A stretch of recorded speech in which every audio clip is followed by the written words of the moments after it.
Bismillahirrahmanirrahim. Assalamualaikum warahmatullahi wabarakatuh. Sahabat semuanya, terima kasih sudah mengklik video ini. Bertemu lagi bersama kami Syiar Edutainment. Apa kabar sahabat semuanya?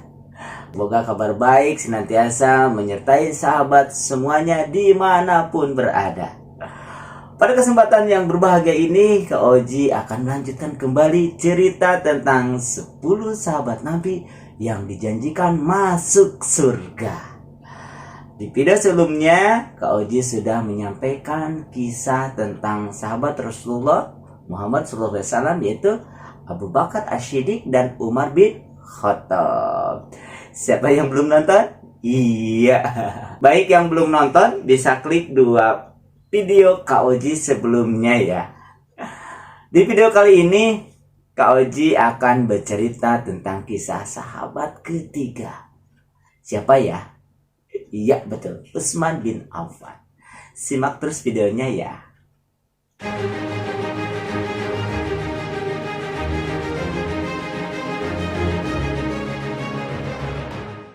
Utsman bin Affan adalah khalifah ketiga yang berkuasa pada tahun 644 sampai 656. Ia merupakan khalifah Rasyidin dengan masa kekuasaan terlama. Sama seperti dua pendahulunya, Utsman termasuk salah satu sahabat utama Nabi Muhammad SAW. Pernikahannya dengan dua putri Nabi Muhammad, yaitu Ruqayyah dan Ummu Kulthum, membuatnya mendapat julukan Zun Nurain, yang artinya pemilik dua cahaya. Utsman dilahirkan dari seorang ayah yang bernama Affan bin Abi al-As dari suku Bani Umayyah dan ibu yang bernama Arwa binti Quraisy yang merupakan kedua suku kaya dan terpandang Quraisy di Makkah. Utsman memiliki satu saudara perempuan yang bernama Aminah. Utsman lahir di Thaif. Ia tercatat sebagai salah satu dari 22 orang Mekah yang tahu cara menulis. Ayahnya meninggal di usia muda saat berpergian ke luar negeri, meninggalkan Utsman dengan warisan besar. Yang menjadi pedagang seperti ayahnya dan bisnisnya berkembang, membuatnya menjadi salah satu orang terkaya di antara orang Quraisy. Adik-adik tersayang, Utsman bin Affan adalah sahabat Nabi yang dikenal sebagai pedagang yang kaya raya dan handal dalam bidang ekonomi. Walaupun ia berasal dari keluarga yang kaya, namun Utsman sangat dermawan dan tidak sombong. Ia tidak pelit dan tidak pula menampakkan kekayaannya. Kelembutan hatinya tercermin pada sikapnya. Ia suka menolong sesama dan sangat pemalu. Orang-orang Mekah sangat menghormatinya. Diriwayatkan oleh Imam Muslim bahwa Aisyah istri Rasulullah bertanya kepada Rasulullah, "Abu Bakar masuk, tetapi engkau biasa saja dan tidak memberi perhatian khusus. Lalu Umar masuk, engkau pun biasa saja dan tidak memberi perhatian khusus. Akan tetapi ketika Utsman masuk, engkau terus duduk dan membutuhkan pakaian. Mengapa ya Rasulullah?" Rasulullah pun menjawab, "Apakah aku tidak malu terhadap orang yang malaikat saja malu kepadanya?" Hadis ini disampaikan oleh Aisyah, di mana bahwa sebelum Utsman berkunjung ke rumah Rasulullah, betis Nabi dibiarkan terbuka. Begitu Utsman datang, Nabi menutup betisnya. Rasulullah pun menjawab, "Karena Utsman sangat pemalu." Masya Allah, luar biasa ya. Sifat pemalu Utsman membuat Nabi pun segan dan menghormatinya. Adik-adikku semuanya, banyak bantuan ekonomi yang diberikan Utsman kepada umat di awal dakwah Islam. Ia masuk Islam atas ajakan Abu Bakar dan termasuk golongan asyabiqunal awalun atau golongan pertama-tama masuk Islam. Pada suatu hari sekembalinya dari perjalanan bisnis ke Suriah pada tahun 611, Utsman mengetahui tentang misi yang dinyatakan Nabi Muhammad SAW.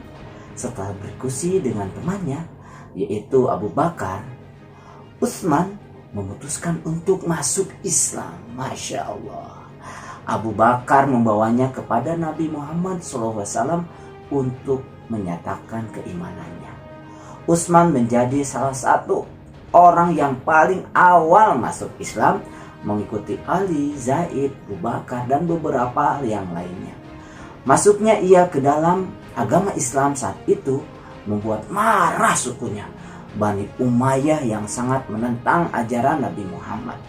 Kisah bagaimana Utsman bisa memeluk Islam. Jadi Abu Bakar sebagai sahabatnya lah yang mengajak Utsman memeluk Islam. Masya Allah. Itulah pentingnya kita memilih teman dan lingkungan yang baik. Berteman dengan orang yang baik akan menghantarkan kita kepada kebaikan. Begitu pula sebaliknya, berteman dengan yang tidak baik juga bisa mengantarkan kita kepada keburukan. Untuk itu, adik-adik semuanya perlu memperhatikan dengan siapa kita berteman. Agar kenapa? Agar kita tidak terpengaruh dengan kebiasaan buruk yang bisa ditularkan oleh teman-teman buruk peranginya. Baik, kita kembali lagi ke kisah Utsman bin Affan ya. Adik-adik tersayang, Rasulullah menggambarkan Utsman bin Affan sebagai pribadi yang paling jujur, rendah hati di antara kaum muslimin. Sejak Rasulullah mengajarkan Islam, banyak budak mengikuti ajarannya. Hal itu membuat mereka disiksa oleh tuannya. Dengan kekayaannya, ia memerdekakan banyak budak agar mereka terbebas dari kejahatan majikan mereka. Kebiasaan memerdekakan budak itu terus ia lakukan. Setiap hari Jumat, Utsman memerdekakan seorang budak. Ia juga bersedekah. Ia tidak pernah merasa takut kehilangan uang untuk melakukannya. Masya Allah. Saat perang Tabuk, Utsman mendermakan 950 ekor unta dan 70 ekor kuda ditambah 1000 dirham sumbangan pribadi.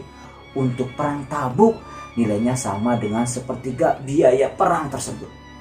Suatu ketika Madinah sedang mengalami kekeringan, air bersih sulit diperoleh. Umat Islam dan masyarakat Madinah harus antri memperoleh air bersih. Di Madinah, air sumur yang rasanya seperti air Zam-Zam adalah air sumur Raumah milik seorang Yahudi. Ketika bencana kekeringan, si Yahudi memperjualbelikan air tersebut. Ia menarik bayaran yang sangat tinggi kepada para muslimin. Hal itu membuat mereka resah. Utsman berniat membeli sumur itu untuk menolong mereka.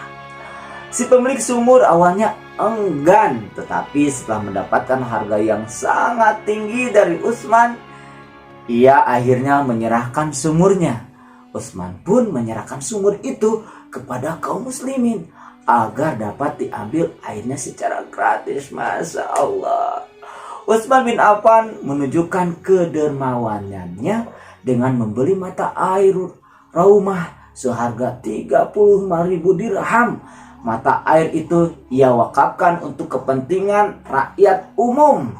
Adik-adikku yang dirahmati Allah, pada masa pemerintahan Abu Bakar, Utsman juga pernah memberikan gandum yang diangkut dengan 1000 unta untuk membantu kaum miskin yang menderita di musim kering. Pada masa Khalifah Umar pernah terjadi paceklik. Banyak petani gagal panen gandum dan kurma, sehingga persediaan makanan pun menipis. Warga Madinah terancam kelaparan. Suatu hari puluhan unta membawa karung berisi bahan makanan datang ke Madinah. Para pedagang Yahudi berdatangan hendak memborong bahan makanan milik Utsman. Mereka pun menawar dengan harga sangat tinggi. Utsman meminta mereka membayar 20 kali lipat. Mereka pun tidak sanggup. Utsman berkata, Allah yang akan membeli ini dengan harga 10 kali lipat. Maka makanan ini aku sedekahkan di jalan Allah untuk fakir miskin. Akhirnya bahan makanan itu diberikan Utsman seluruhnya untuk fakir miskin. Masya Allah, luar biasa sekali kedermawanan Utsman. Sifat dermawan ini patut kita contoh agar harta yang kita miliki berkah, bermanfaat bagi orang lain. Adik-adikku semuanya, Utsman juga melakukan perluasan Masjidil Haram di Mekah dan Masjidil Nabawi di Madinah. Karena semakin ramai umat Islam yang menjalankan rukun Islam kelima, yaitu apa? Betul, naik haji. Ia juga mencetuskan ide polisi keamanan bagi rakyatnya serta membuka bangunan khusus untuk mahkamah yang mengadili perkara yang sebelumnya dilakukan di masjid. Selain itu, Utsman juga membangun pertanian dan menaklukkan beberapa daerah kecil yang berada di sekitar perbatasan seperti Syria, Afrika Utara, Persia, Khurasan, Palestina, Siprus, Rhodes, dan juga membentuk angkatan laut yang kuat. Jadi, Utsman pun tetap melanjutkan apa yang dilakukan pendahulunya yaitu Umar dengan memperluas wilayah kekuasaan Islam. Jasanya yang paling besar adalah saat mengeluarkan kebijakan untuk mengumpulkan Al-Quran dalam satu mushaf. Dikisahkan bahwa para sahabat melapor kepada Utsman. Khalifah pun menugaskan Zaid bin Sabit untuk memimpin pembukuan Al-Quran. Acuannya adalah mushaf yang pernah dikumpulkan di masa Abu Bakar menjadi khalifah. Setelah selesai disalin, mushaf acuannya dikembalikan kepada Hafsah, putri Umar bin Khattab sekaligus istri Rasulullah. Sedangkan mushaf salinannya dikirim ke berbagai negeri. Mushaf itu pun kemudian menjadi acuan umat Islam dari masa ke masa hingga saat ini. Masya Allah ya, saat ini kita bisa dengan mudah membaca Al-Quran berkat jasa-jasa para sahabat yang telah membantu membukukan Al-Quran. Dahulu ayat-ayat Al-Quran itu ditulis di pelepah kurma kulit kayu. Saat ini sudah lebih mudah untuk membaca dan mempelajari Al-Quran. Kita tinggal membacanya dalam bentuk lembaran yang sudah dibukukan. Bahkan di dunia modern saat ini kita bisa dengan mudah membaca Al-Quran melalui HP, tablet, dan alat elektronik lainnya. Untuk itu sudah seharusnya kita lebih semangat lagi dalam membaca, menghafal, dan mempelajari Al-Quran ya adik-adik ya. Para sahabat yang dulu membaca dan menghafal Al-Quran hanya menggunakan pelepah kurma saja. Sangat semangat mempelajari Al-Quran. Kita jangan mau kalah, harus lebih semangat dari para sahabat dong ya tentunya. Semoga Allah merahmati mereka dan kita semuanya. Amin, amin ya robbal alamin. Adik-adikku yang soleh dan solehah, pada saat seruan hijrah pertama oleh Rasulullah ke Habasyah, karena meningkatnya tekanan kaum Quraisy terhadap umat Islam, Utsman bersama istri dan kaum muslimin lainnya memenuhi seruan tersebut dan hijrah ke Habasyah hingga tekanan dari kaum Quraisy reda. Tak lama tinggal di Mekah, Utsman mengikuti Nabi Muhammad untuk hijrah ke Madinah. Sebagian besar muslimin Madinah adalah petani dengan sedikit minat dalam perdagangan. Dan orang Yahudi telah menguasai sebagian besar perdagangan di kota. Utsman menyadari ada peluang komersial yang besar untuk mempromosikan perdagangan di kalangan umat Islam dan segera menetapkan dirinya sebagai pedagang di Madinah. Dengan kerja keras dan kejujuran, bisnisnya berkembang pesat, membuatnya menjadi salah satu orang terkaya di Madinah. Untuk itu, peluangnya dalam membantu umat muslimin yang kesusahan menjadi lebih mudah. Setelah 4 tahun, berita menyebar di kalangan muslim di Habasyah bahwa orang-orang Quraisy di Mekah telah menerima Islam, dan penerimaan ini membujuk Utsman, Ruqayyah dan 39 muslim lainnya untuk kembali. Namun ketika mereka sampai di Mekah, mereka menemukan bahwa berita tentang penerimaan Quraisy terhadap Islam adalah salah. Namun demikian, Utsman dan Ruqayyah kembali menetap di Mekah. Adik-adik tersayang, dikisahkan bahwa ketika Ali, salah satu sahabat dan juga sepupu Nabi, akan menikahi Fatimah, putri Nabi, Utsman membeli tameng Ali seharga 500 dirham untuk membantunya. 400 disisihkan sebagai mahar untuk pernikahan Fatimah, meninggalkan 100 untuk semua pengeluaran lainnya. Kemudian Utsman mempersembahkan baju besi itu kembali kepada Ali sebagai hadiah pernikahannya. Utsman juga memiliki hubungan yang sangat dekat dengan Abu Bakar. Ketika Abu Bakar terpilih sebagai khalifah, Utsman adalah orang pertama setelah Umar yang menawarkan kesetiaannya. Selama perang, Utsman tetap di Madinah, bertindak sebagai penasihat Abu Bakar. Di ranjang kematiannya, Abu Bakar menyampaikan keinginannya kepada Utsman bahwa penggantinya adalah Umar. Setelah wafatnya Umar bin Khattab sebagai khalifah kedua, diadakan musyawarah untuk memilih khalifah selanjutnya. Ada 6 kandidat khalifah yang diusulkan, yaitu Ali bin Abi Thalib, Utsman bin Affan, Abdurrahman bin Auf, Sa'ad bin Abi Waqqas, Zubair bin Awam, dan Thalhah bin Ubaidillah. Selanjutnya, Abdurrahman bin Auf, Sa'ad bin Abi Waqqas, Zubair bin Awam, dan Thalhah bin Ubaidillah mengundurkan diri, hingga hanya Utsman dan Ali yang tersisa. Suara masyarakat pada saat itu cenderung memilih Utsman menjadi khalifah ketiga. Maka diangkatlah Utsman yang saat itu berumur 70 tahun menjadi khalifah ketiga dan khalifah yang tertua serta pertama dipilih dari beberapa calon melalui musyawarah. Peristiwa ini terjadi pada bulan Muharram 23 Hijriah. Utsman menjadi khalifah di saat pemerintahan Islam telah betul-betul mapan dan terstruktur. Peninggalan para sahabat sebelumnya, yaitu Abu Bakar dan Umar bin Khattab. Adik-adik sekalian, Utsman adalah seorang saudagar kaya yang menggunakan kekayaannya untuk mendukung Islam.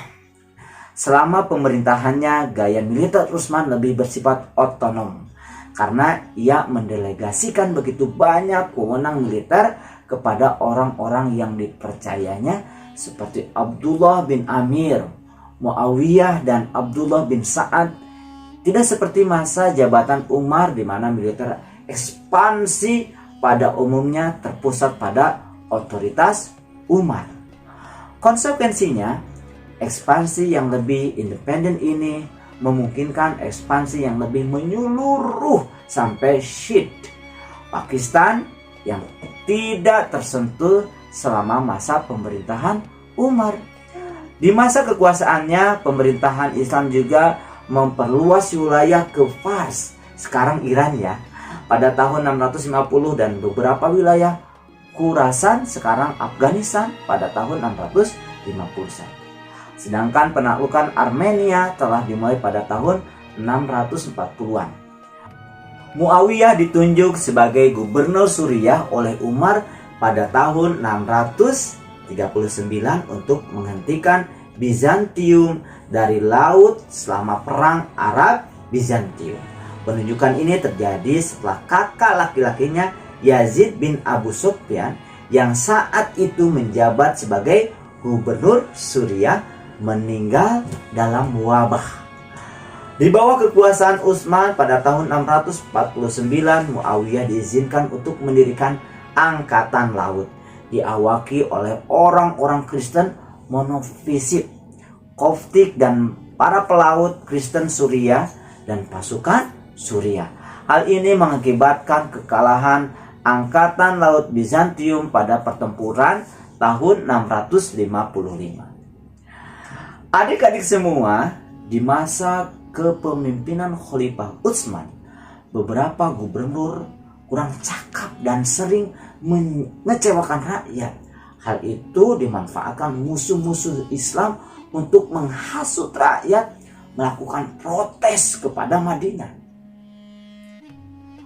Tahap awal pengepungan rumah Utsman tidak parah. Tetapi ketika hari-hari berlalu, para pemberontak meningkatkan tekanan mereka terhadap Utsman. Dengan kepergian para penziarah dari Medina ke Mekah, tangan para pemberontak semakin diperkuat. Dan sebagai konsekuensinya, krisis semakin diperdalam. Para pemberontak memahami bahwa setelah haji, umat Islam berkumpul di Mekah dari seluruh penjuru dunia. Kaum muslim mungkin berbaris ke Madinah untuk membebaskan Utsman. Karena itu, mereka memutuskan untuk mengambil tindakan terhadap Utsman sebelum haji berakhir. Selama pengepungan Utsman, ditanya oleh para pendukungnya yang kalah jumlah dengan para pemberontak untuk membiarkan mereka berperang melawan pemberontak dan mengusir mereka. Namun Utsman mencegah mereka dalam upaya untuk menghindari pertumpahan darah muslim dengan muslim lainnya. Sayangnya bagi Utsman, kekerasan masih terjadi. Melihat keselamatan Khalifah Utsman terancam, sahabat meminta putra-putra mereka untuk berjaga di depan rumah Khalifah. Gerbang-gerbang rumah Utsman ditutup dan dijaga oleh prajurit yang terkenal. Abdullah bin Zubair, putra-putra Ali, Hasan dan Husain, juga menjadi salah satu penjaganya. Namun Utsman meminta mereka pulang dan mengatakan bahwa ia sendiri yang akan menenangkan masyarakat. Awalnya para demonstran hendak kembali ke rumah mereka setelah bertemu Utsman. Namun keputusannya berubah. Di tengah jalan, Khalifah Utsman dipitnah. Sekelompok orang itu kembali ke Madinah dan mengepung rumah Khalifah. Orang-orang itu nekat memasuki rumah Utsman. Mereka mengerubungi dan berbuat jahat kepada Utsman.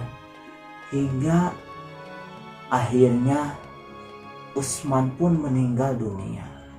Setelah jenazah Utsman berada di rumah selama 3 hari, Nailah radhiyallahu an, istri Utsman, mendekati beberapa pendukungnya untuk membantu penguburannya. Tetapi hanya sekitar beberapa orang yang menjawab, termasuk Marwan, Zaid bin Sabit, Huwati bin Al-Farah, Zubair ibnu Mut'im, Abu Jaham bin Hudzaifah, Hakim bin Hazam, dan Niyar bin Muqarram. Tubuh Utsman diangkat saat senja, dan karena blokade tidak ada peti mati yang bisa diperoleh. Tubuhnya tidak dicuci karena dalam Islam menyatakan bahwa tubuh para syahid tidak seharusnya dicuci sebelum dimakamkan. Dengan demikian, Utsman dibawa ke pemakaman dengan pakaian yang beliau kenakan pada saat wafatnya. Tubuhnya dikuburkan oleh Hasan, Husain, Ali dan beberapa sahabat lainnya. Baiklah adik-adik yang soleh dan soleha, demikianlah kisah perjalanan hidup Khalifah Utsman bin Affan yang syarat dengan makna. Beliau sangat berjasa dalam membantu banyak umat muslim, terutama para fakir miskin.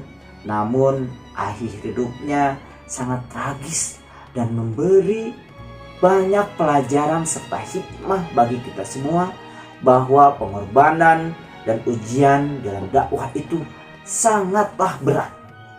Semoga Allah meridhoi Utsman dan para sahabat lainnya yang telah berjuang untuk kebangkitan Islam. Amin, amin ya robbal alamin. Adik-adikku yang soleh dan soleha, yuk kita teladani sifat Utsman bin Affan yang dermawan, menyayangi orang-orang tidak mampu, rendah hati, dan suka menolong sesama. Adik-adikku yang dirahmati Allah, semoga kisah ini bermanfaat bagi kita semua.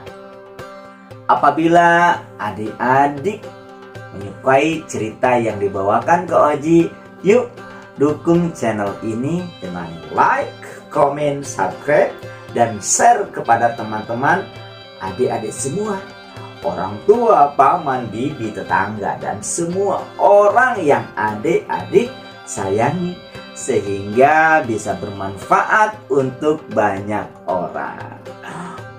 Baik adikku semuanya, sampai ketemu lagi di kisah-kisah sahabat berikutnya. Ada request? Tulis saja di kolom komentar ya. Jangan lupa nantikan video Kak Oji selanjutnya. Sampai ketemu lagi bersama Kak Oji di lain cerita. Terima kasih. Wassalamualaikum warahmatullahi wabarakatuh.